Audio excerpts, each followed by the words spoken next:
உனக்கு வருகிற சோதனையில உன்னோட மென்டல் டார்ச்சர், மனசுல நினைக்கிற பத்தியா இதெல்லாம் பிரச்சனை, இது யாருமே சந்திக்கல, யார்கிட்ட சொன்னாலும் அந்த பிரச்சனைக்கு எனக்கு விடுதலை கொடுக்க மாட்டாங்க, அவங்களுக்கு தெரியாதுன்னு சொல்ற பத்தியா, இது எல்லாத்தையும் அறிந்த இயேசு உன் கூட இருக்கிறாரு. அவரு நீ போற பாதை எல்லாத்தையும் அவர் ஏற்கனவே போயிட்டு வந்திருக்கிறார். சிலுவையில சோதனையில வெற்றியை பார்த்தாரு. ஆகையினால அவர் சோதிக்கப்படுகிறவர்களுக்கு அவர் ஒருத்தரால மட்டும்தான் உனக்கு ஹெல்ப் பண்ண முடியும். நீ போற சோதனை யாருக்கும் வந்திருக்காது. அதனால அவங்க என்ன நினைப்பாங்கன்னா உன்னை வேற மாதிரி தான் நினைப்பாங்க.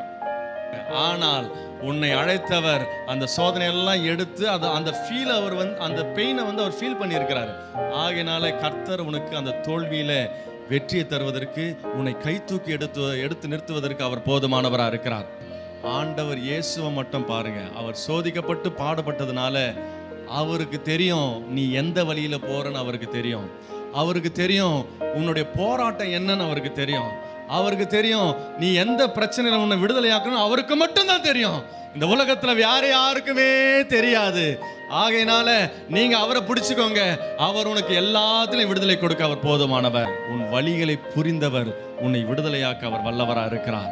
உன் வேதனையை புரிஞ்சவர் உன்னை அதுல இருந்து வெளியே கொண்டு வந்து உன்னை ஆசீர்வதிக்க அவர் போதுமானவரா இருக்கிறார். ஹல்லேலூயா! எத்தனை பேருக்கு விடுதலை கொடுத்திருக்கிறாரு, எத்தனை பேருக்கு ஆசீர்வாதத்தை நடத்திருக்கிறாரு. உனக்கும் அந்த வழியிலிருந்து எல்லாவற்றிலும் கர்த்தர் உனக்கு சூழ்நிலையை மாற்றி உனக்கு வெற்றியை தர அவர் போதுமானவர்.